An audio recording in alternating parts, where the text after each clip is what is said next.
di sebuah desa terpencil yang dikelilingi hutan lebat dan pegunungan. Ada sebuah jalan setapak yang sangat terkenal.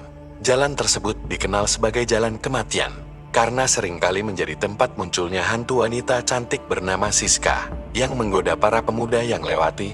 Namun, siapapun yang jatuh dalam pesonanya akan mengalami nasib mengerikan.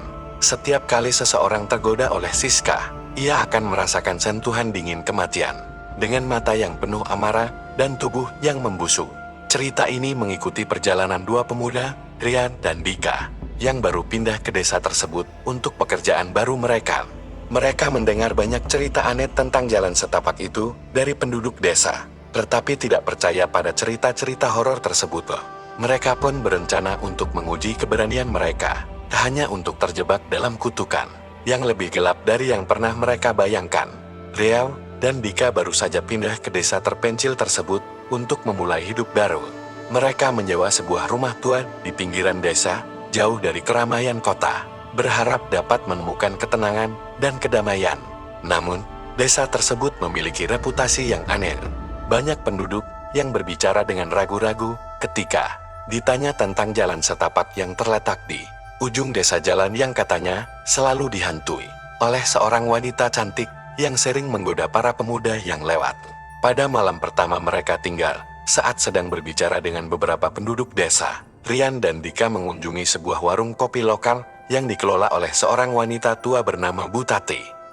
Mereka mendengar cerita yang semakin mengerikan tentang seorang wanita misterius yang kerap muncul di jalan setapak itu. Jangan pernah lewat sana setelah matahari terbenam, peringatkan Butati dengan suara berbisik.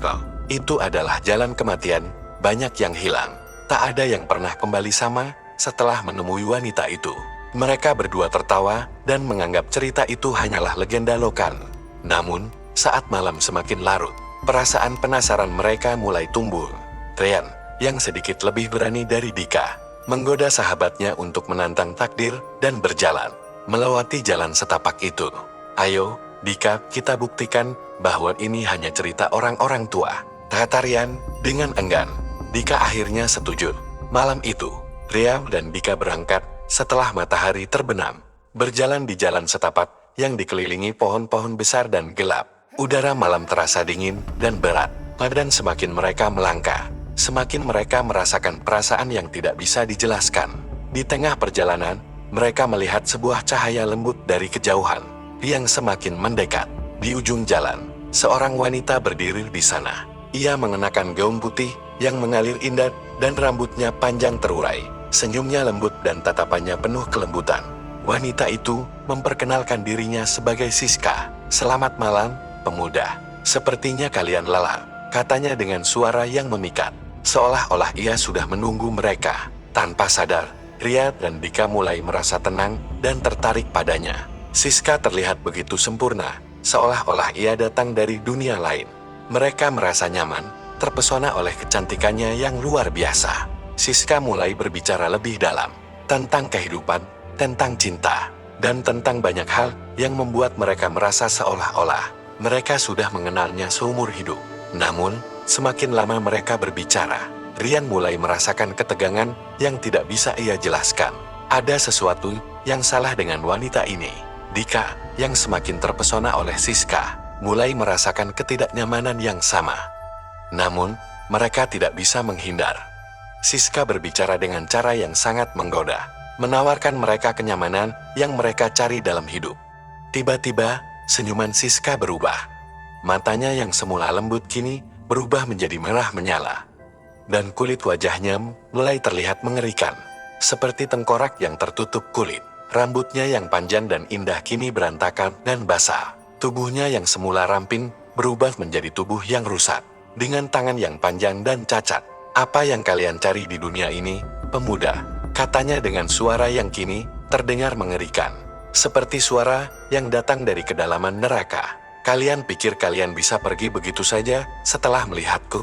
Kalian salah, kalian tidak akan pernah bisa keluar lagi.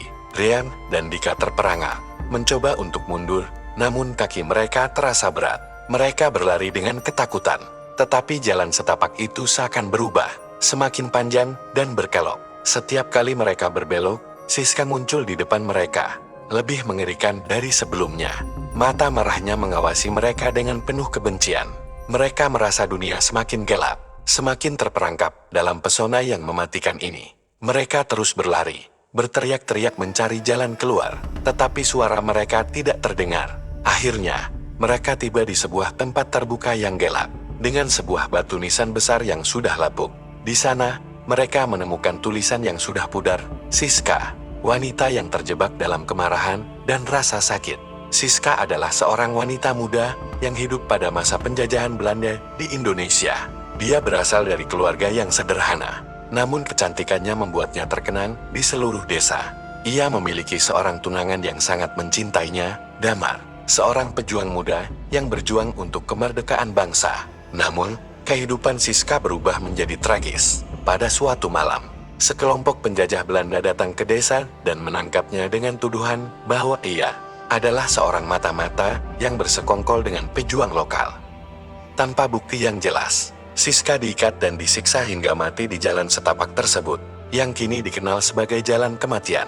Damar, tunangannya, yang berusaha menyelamatkannya, terlambat dan hanya bisa melihat dengan penuh kepedihan saat Siska dibunuh. Kematian Siska begitu tragis dan penuh ketidakadilan. Rohnya yang penuh dengan amarah dan dendam terperangkap di dunia.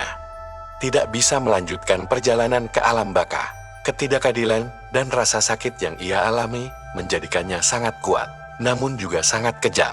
Kekuatan amarahnya mengubahnya menjadi hantu yang menggoda para pemuda untuk merasakan penderitaannya, agar mereka juga bisa merasakan apa yang ia rasakan saat hidupnya dihancurkan. Setiap kali ia berhasil menggoda seorang pemuda, ia menarik mereka ke dalam kutukannya, mengubah dirinya menjadi sosok yang menyeramkan, dan menghancurkan jiwa mereka. Karena Siska ingin membalas dendam pada dunia yang telah merenggut hidupnya. Ria dan Dika, setelah membaca batu nisan yang telah lapuk, menyadari bahwa mereka tidak hanya harus melarikan diri dari Siska, tetapi juga harus membantu roh tersebut untuk menemukan kedamaian. Mereka kembali ke desa, di mana mereka berbicara dengan Butati tentang kisah tragis. Siska Butati menceritakan bahwa setiap pemuda yang jatuh ke dalam pesona Siska akhirnya akan terperangkap dalam kutukannya, kecuali mereka bisa membebaskan jiwa Siska dengan cara yang benar. Rian dan Dika, dengan bantuan Butati, melakukan sebuah ritual kecil untuk mencoba memanggil roh Siska dan membantunya mengatasi dendam dan rasa sakitnya. Pada malam hari berikutnya, mereka kembali ke jalan setapak tempat Siska dibunuh dan melakukan ritual tersebut di dekat batu nisan.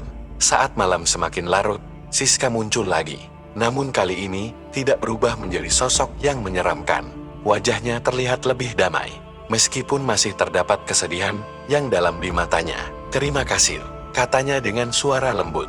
"Aku telah menunggu terlalu lama untuk dibebaskan." Dengan senyuman yang tulus, roh Siska menghilang perlahan, meninggalkan jalan setapak yang sebelumnya dipenuhi dengan kegelapan.